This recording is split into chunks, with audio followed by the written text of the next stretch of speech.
What is the cost of power? Who is the true king? And what is the spirit of the wood?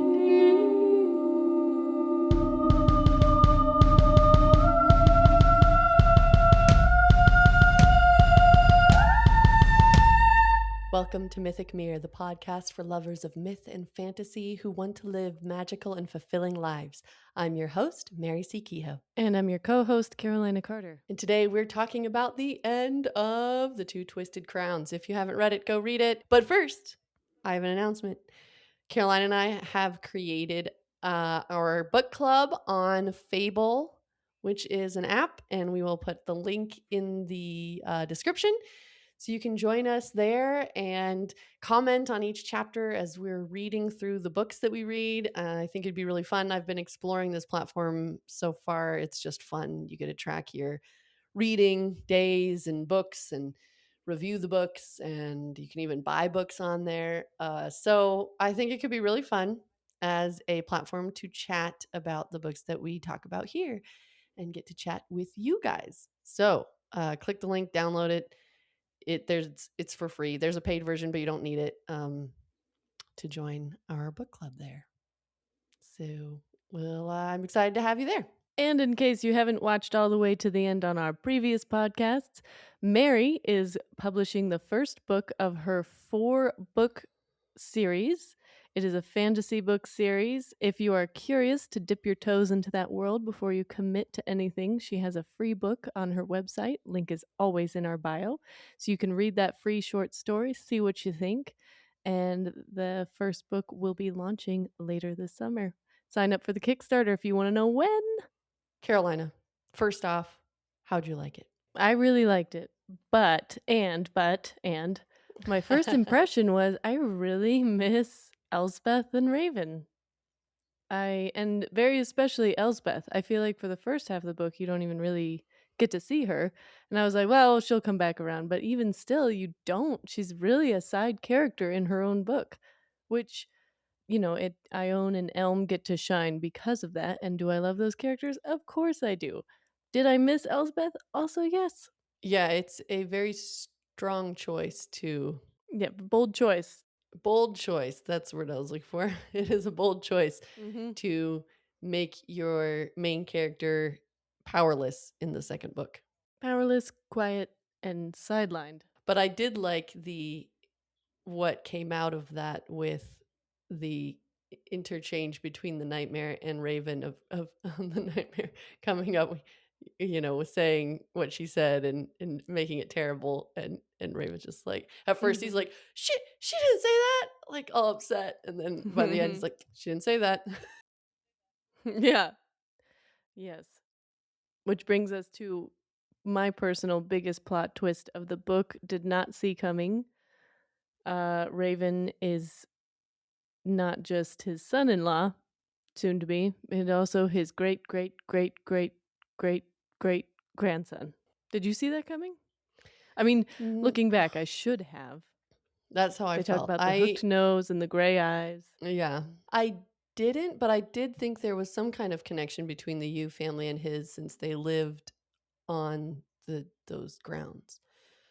Right. But I assumed all the children had been killed, so I didn't think it was a direct ancestor situation. Yeah. She had me fooled. Mm-hmm. When she said, "What is your real name?" I was like, he's doomed. Okay, now I have a question with that. Why was that enough of a cost? I mean, for me, that just tied into old fairy tales of you give your name.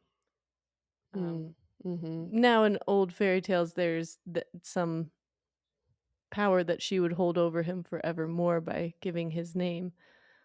That doesn't seem to be the case here. But for me, that was just like old fairy tale rules. Mm-hmm. I wonder if it was a test of him, because she also offered him the crown and he didn't want it. But then would he still not want it if he knew he was directly descended from the Shepherd King? Maybe. Would this knowledge change how he behaved? This is also how I knew I was weak, because when she offered to save everyone and make him king, I was like, obviously do that. We'll figure out this twin alders situation later, but like, and he's like, what would Elm need saving from? Meanwhile, Elm's being Oh, actively murdered.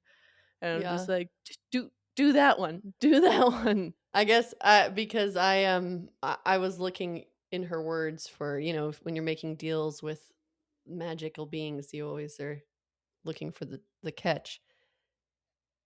And yeah, the fact that it's everyone you love, it's not everyone. And what does that do? Like, okay, so all the other Mm. innocent people are still going to be killed, or are people going to be killed more because I make this choice? What is the cost of saving the people I love? Well, the mist would still persist. There would still be infection. So what? But would it become worse for them? Probably. Probably. We don't want that. So. But I loved his answer. I will just have to save them myself when I have the altar card. Oh, you would. I did. And Hmm. speaking of, I loved the mirroring of Raven and his sister with the nightmare and his sister, and how Mm-hmm. they both decide with Elspeth that this time is not going to be the same, and that they will not sacrifice another sister to this whole play. Yeah, I was gonna touch base with you on predictions we were wrong about. One Mm-hmm. that I hadn't set, one that I hadn't said to you, but one that I had thought in my head was I was hoping that when the mist called them, it was taking them somewhere nice.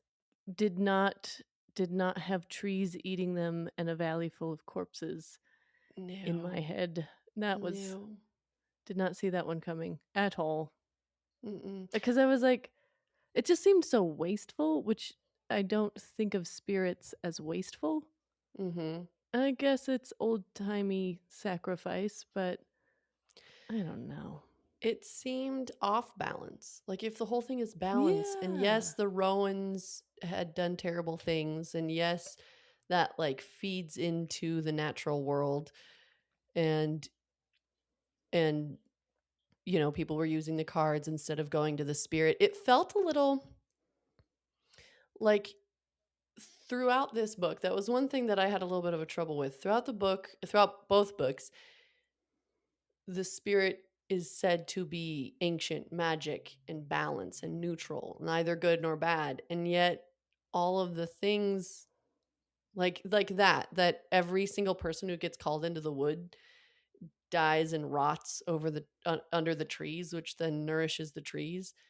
It's like, I Mhm. get the if that's not natural, because it's like people are being forced into the mist. It's not like they're Mhm. going out of their own folly, and then that folly is part of this natural cycle.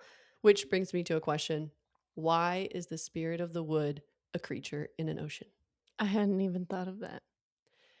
I get the idea that the beach and the water signifies like consciousness, because that's what she sees when she's inside the nightmare's mind, like going to the place where he holds all of his memories, and there's the Right. sea of his consciousness. So I kind of get that, like, the ocean and the beach itself is part of the spirit. You're kind of like inside her consciousness.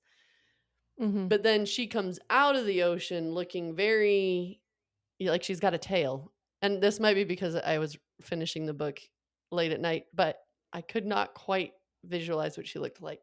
Like, okay, she's got claws like the nightmare, but then when she pierces her chest, she's got fur, and so then I'm like rewriting how she looks. Like, okay, there's fur. Yeah, yeah. Well, I thought she just looked like the nightmare with the tail, and then also when And she pierces silvery. her stomach to get the card, I just couldn't help but think over and over when the nightmare says, "'Twas I who put it there." I'm like, "You put it in her stomach?" I hadn't thought about that. Yes. Uh, When? wait, How? maybe we're not supposed to take it literally. He was there. Speaking and then okay, okay, this ties into predictions that didn't come true and things we weren't Hmm. supposed to be taking literally. He says several times in the first book, "Yellow Girl will never be queen." I thought that too. And Yeah, then his she first rhyme about does her. become queen. Yeah. Yes. Now it could mean you'll never be Hoth's queen, but it doesn't say that. It Yeah. says we'll Yeah, never it's be yellow queen. girl something unseen. Yellow girl never become, yeah, never be queen. Yeah, I wondered about that too. If you have an answer, let us know in the comments because Yeah, what do that you one think? perplexed me. While we're talking about Ione, the moment that I just loved and just felt so it's like it heals a little part of you. The Mm, moment when she undoes her maiden card. mm-hmm, I didn't think she was going to do it in front of him. So I was like, oh, that's going to be a lot. She's probably going to be alone for that, you know? And then she mm-hmm, does. And that level of trust between the two of them was beautiful. And then being in mm-hmm, his head, rejoicing over seeing these little imperfections that make her human. And the way the text is, you can just feel the love and like each piece of her is an endearment and in of mm-hmm. seeing, you know, like the smile lines, because this Ione smiles. And it made me think about the beauty industry and how kind of the whole you know, filters and Hollywood and everything is made like you have to present yourself as this flawless being. And Mm-hmm. but the people who really love you see those unique quote unquote flaws, and that is part of just who you are, and thus they are beloved. Yeah, I really loved that part too. And how she kicks him out and then pulls him back in when she's ready and they just sleep cuddled up through the night. I really loved that part. And he just waits outside the door. Yeah. And then there was a little bit of the going back and forth feeling like la la la la la. And then you go to Raven and it's like "Bah, blah, blah." And then it goes back to Elm and Ione falling in love and they're like la la la la. And then until of course it goes "Bah," for them as well. I felt like the more it got la la la la, I could feel the undercurrent of peril like coming closer and closer. Like the moment when they're the most happy, I'm like, oh no, the next this is oh no, I what's gonna know. I'm happen? more on edge, and this says a lot about life too. I'm more on edge when things are going well in a book than when they're going poorly. Because then when they're going Mm-hmm. poorly, I'm like, I know where I'm at. When they're Yep. going well, I'm like, this is not. Well, especially that one chapter, because you're like, there's Mm-hmm. 100 pages before the end. Mm-hmm. There's no Yeah, way this you're goes too well. too happy too soon. Too happy too soon. I'm too happy too soon. Classic. I was so on edge that genuinely, if I can find it, I will read it. It's a very schmexual scene between them. And I thought something was going wrong because I was so ready for things to go wrong that I was like, "No, she's dying," but she wasn't. Totally, that actually I did the same thing. I had to reread. I was like, that sentence I had to reread because I'm like, wait, because did that just oh no, we're okay. No, that we're just you're just talking about That the very one, that spiciness. same one. Yeah. Yeah, because I was like, what just hmm happened? Something terrible oh no. Oh, we're still in spicy land. Okay. Here it is. Can I read it to you? Yeah.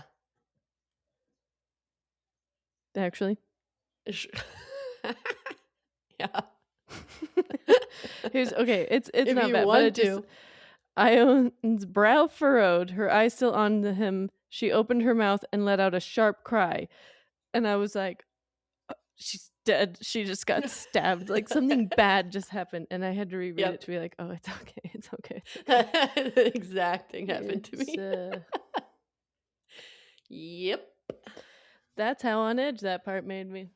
Mm-hmm. Mm-hmm. And Not we the were on edge right. I was looking for. No. And we were right. Something terrible did happen. Just not right then. Yeah, just a Like little bit later. moments later. I think it's unfair that Hoth, the cost of the maiden card for him isn't a cost at all because he's already heartless. So he becomes invincible and it doesn't cost him a thing. And just all the noble actions, like her entering the room to be with Elm as he faces down Hoth, Mm-hmm. is why he figures Mm-hmm. it out. And I'm just like, would you people stop being so noble? Yeah. Kill him in his sleep. Don't go in the room and let him know you're still alive because Elm doesn't know that he tried to kill her. So Elm would obviously be like, hey, don't come in. But she, Yeah. A, keeps that little bit to herself, comes in the room to be Mm. self sacrificing, and ruins everything. I know. I was very frustrated. Yeah, me too. When we find out that he did murder her, it made so much sense because it was like you already knew how horrible he was, and the fact that he hadn't done anything to her yet was a little surprising. And then the way she is found and she doesn't know what's happened, Mm-hmm. like what? You felt like there's something missing here. And then when you find out what it Mm-hmm. was, wow, Yeah. he's terrible. He's terrible. Can I say something really terrible? Mm-hmm. I think the most horrible thing is when they're talking about like what he made her do under the scythe, and you're like worried that he's forced himself on her. This is a terrible thing. I was more relieved that he had murdered her than forced himself on. Is that horrible? But it seemed better somehow. What's wrong with me? No, More than we can probably get into in this podcast. yeah, it's weird because one's clearly final unless you have the maiden card, and yet the other one seems more of a violation. It's like pushing out a window is like at least clean, Yeah. you know. But still, that one's Yeah. worse because you don't make it out of it. You can't heal from being dead unless Right. you're in a fantasy novel. So in real life, I don't feel that way. I have at least 2 things from this podcast to talk to my therapist about. Oh, good. Good. Good. Yeah, Good. I'm glad we could like air this out. In front of an audience. Me too. Um Mm-hmm. Speaking of predictions, I was wrong about the nightmare. Not the love interest, but the father we all would love to have.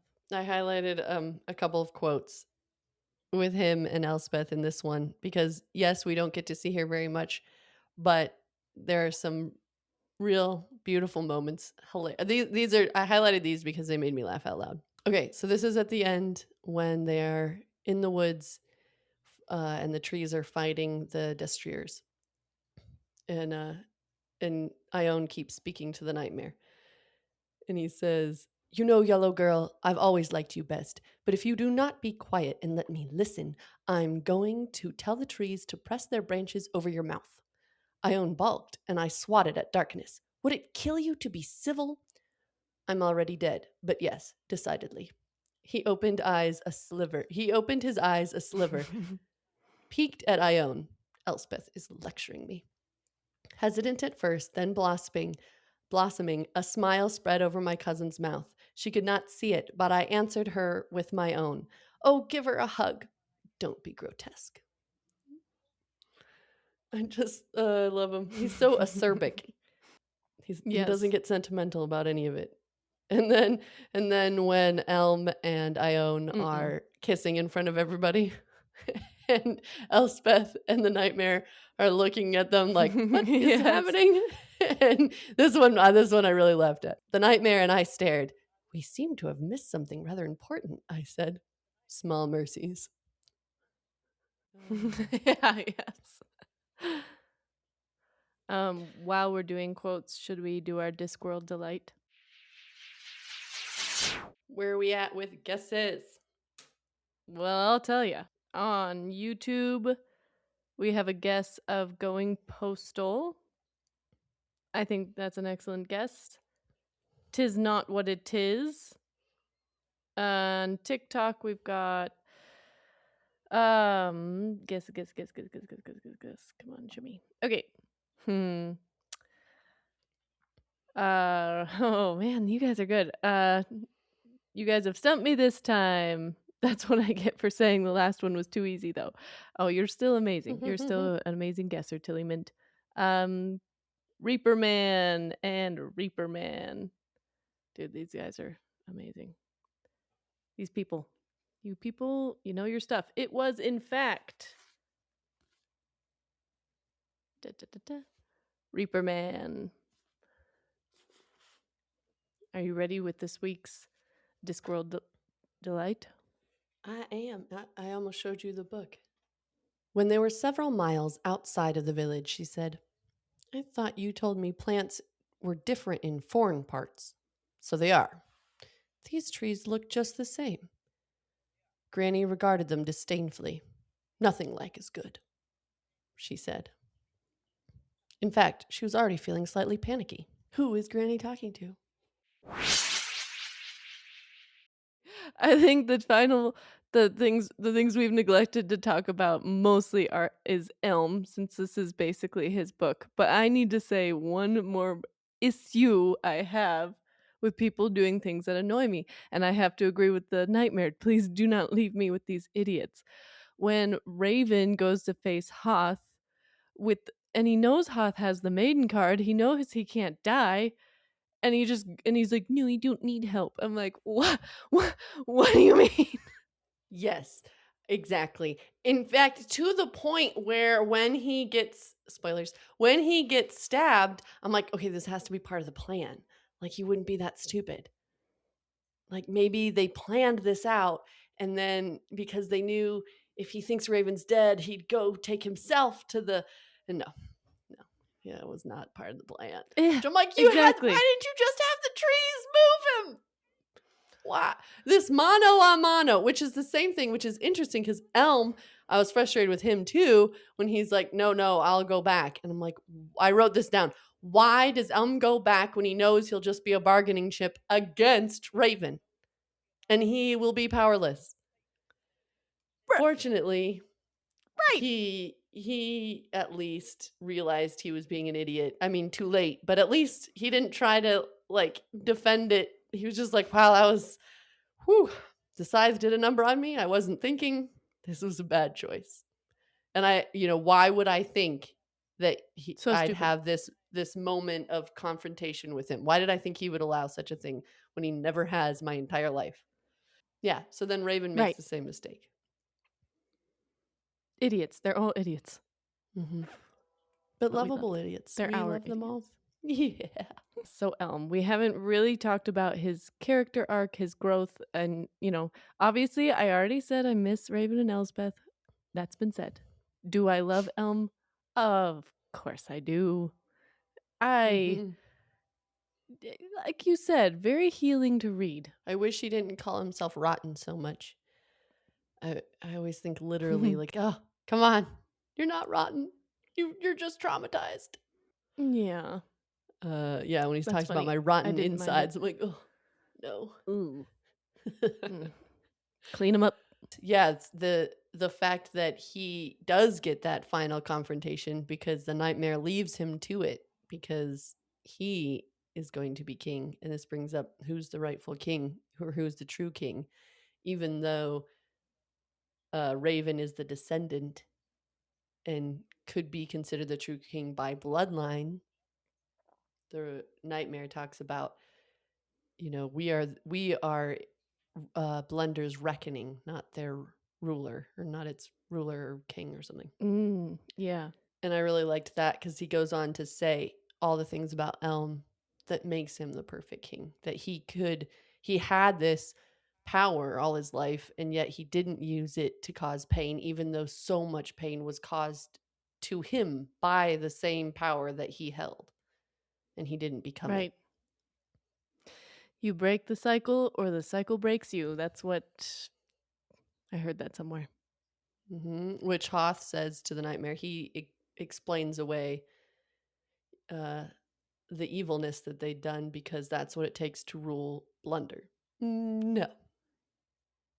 No, I think not. Yeah, so on that note, were you satisfied by the ending? I was. Yeah.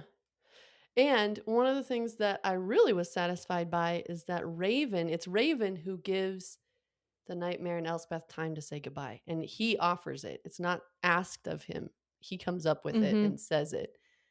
Mm-hmm. I think that meant a lot for his character and the understanding that they gained through this book.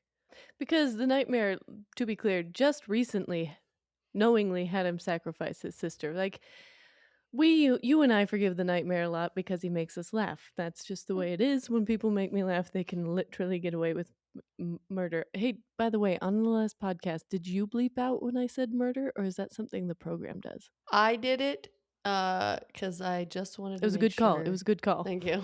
I mean, No, that because was like you did the we right know thing. you're joking. I know. No, you did the right thing. But You did the right thing. yeah. And I didn't want to I did take the out wrong the thing. Okay. joke because it was too funny. But I was like, I don't maybe. know. Like I said, maybe humor doesn't get you away with everything, but where was I? Right. He did hide vital information. People got hurt because of that. He did have his own agenda the whole time. He didn't care who died because he was there to bring balance and that's it. He didn't care. He learned. He grew. He'll do better By the next end, time. he did care. He's the best. Mhm. He did. And he does save the sister and it's fine. I think it's also easier to forgive people in books because we get to see inside their head. So we get to see so much Right. more of them than just the action. Right. So it is nice that Raven does come to this loving, I'm going to call it loving understanding with him because he did have every reason to hate him. And I love how Elspeth, I did this a lot reading this like I'm like, is that what she's doing? When it says her jaw clicks, but I'm like, probably not. It's probably more like a tick, tick, tick, like in the back. When you try to do what the book tells you, and I'm like, but I love that he's still with her in these little ways. Like there's still a monster inside of her. Which can be said too for, people in our own lives who have, truly meant something to us. They might be gone, but the echo is still there. They're never truly gone because they've changed us.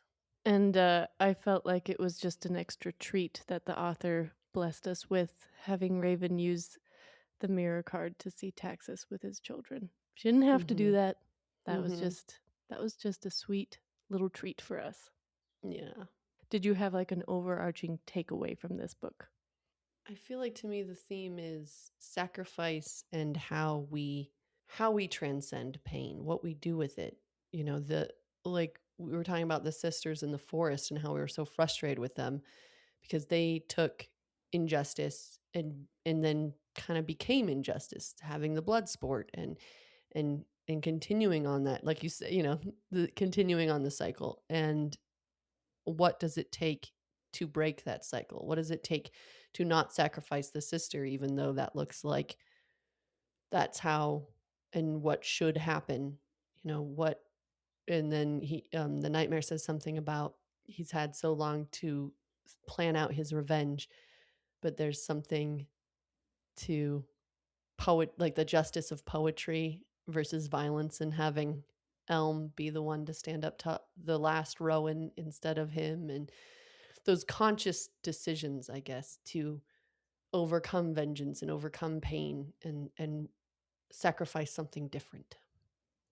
Mm-hmm. How about you? Yeah, I think my takeaway is just I feel like our takeaways are two sides of the same coin. My was just focused a little more on identity and how each of these characters were given sort of these unwinnable scenarios where they could have just played the part that was given to them, or if you'll forgive my pun, the cards that were given to them. And they choose something else. Elm could have perpetuated the cycle of pain on somebody else very easily. He could have become a cruel king. He could have killed his brother, but he continually chooses to transcend the pain and to not carry it on, not to continue that cycle. Elspeth, or I guess Raven is who I was going to do next, becoming the King's Guard. He could have felt like, oh, I'm lucky to have my life. I need to do exactly what he tells me. And even still begins this rebellion. Elm begins this rebellion. Elspeth, with her own little rebellion in her heart of keeping this a secret and staying strong.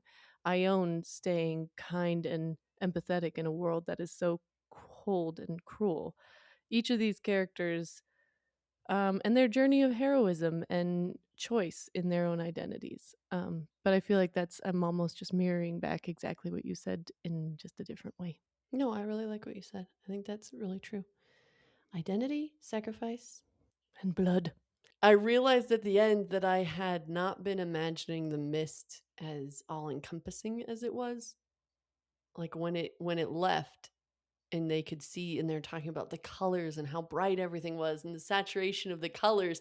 Yeah. And I had been imagining, because I would see it as like how it is in real life, where here in the valley, you get mist along the river, but there's Mm-hmm. not mist in other areas. So, because they're always talking about going into the mist. So I'm assuming that when they're, Right. at the castle, There they're was an out of the outside of the mist. mist. Yeah. But it's like it Mm-hmm. might have just been thinner there, but you still couldn't see the sky. Like it was all misty above you. Sun or sky. Yeah. Yeah. Which Same. Yeah, I I was was like, oh, surprised. this is a different atmosphere than I've been imagining the whole time. I hope they get some cloudy days because I feel like they're going to miss the mist. I'd miss the mist if it had been how I'd imagined, where there's pockets Mm-hmm. of mist. You wouldn't know until you missed it. I mean, don't you talk about missing mist? Mist. What's that from? That's from Rasker's Dine. Mist. That's right. All right. What was your spark of the week? Yesterday, we had a tremendous thunderstorm. I mean, it just poured. I was actually out in it. I got caught in it and I could not have been more soaked if I had jumped into a swimming pool. I mean, it just broke forth while I was walking home and I ran the whole way. It did not matter. And then the thunder was just roaring and it was magical. What was your spark of the week, Mary? I bet it was the same thunderstorm. Yeah, that's part of it. I do remember what the spark was that I forgot from last week. So that Oh, was perfect. the baby robin is flying around and it was learning how to fly and it swooped just right in front of me trying to figure it out. And that was just a very sweet moment. And just kind of seeing Oh. him around and cheering the mom and dad on. So that was one. Another one. I've had a lot of sparks this week actually because I also got to watch amazing live music with you and watching you play amazing live music. Oh, So shucks. that was really fun. Thanks for coming. And then yes, finally the thunderstorm was amazing. I work from home and the internet got super slow because of the storm and I went, guess I can't work. So I went upstairs and read this book on the couch with the window open, listening to the rain just pouring down and the thunder going, and it was amazing. Perfect. Absolutely perfect. We are so grateful to be spiraling through the universe with all of you. It's not always easy, but no good story ever is. No, it isn't. It's never nice. It's never good. We don't get nothing.